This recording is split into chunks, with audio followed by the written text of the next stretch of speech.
Hello everyone, তোমাদের সাথে আজ আমি শেয়ার করব আমাদের চুলের গ্রোথ আমরা কিভাবে বাড়াবো, হেয়ার কেয়ার কিভাবে নেব। তো চলো ভিডিওটা দেখতে পাচ্ছ। এখানে নিয়েছি পেঁয়াজ, অ্যালোভেরা, জবা ফুল, দুব্বা, মেথি, কারি পাতা, নিম পাতা, 3টা আমলকি আর এখানে জবা পাতা। তো আমরা এগুলো কিভাবে কি করছি জাস্ট ভিডিওটা দেখতে থাকো। এগুলো সব মিক্সিতে ঢেলে নিয়েছি। আর এই যে আমি তেল যেহেতু একটু বেশি করে করব তাই 2টো নিয়েছি। এখানে আমি নারকেল তেল, যে উপকরণগুলো ছিল সেগুলো হলো এই যে পেস্ট করে নিয়েছি মিক্সিতে। এবার দেখতে থাকো। তেলটা আমার ভালোভাবে গরম হয়ে গেছে। দেখো এবার মিশ্রণটা আমি এর সঙ্গে মিক্স করে দিচ্ছি। আর যেহেতু দুব্বা ঘাস দেওয়া আছে সেই জন্য এত ফেনা বেরোচ্ছে।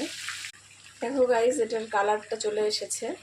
জিনিসটা দেখতে জাস্ট এরকম হবে। তারপর আমি এটা ছেঁকে নিই। তো গাইস দেখতে পাচ্ছ তেলটা এরকম হবে। আমি বোতলে ভরে নিব।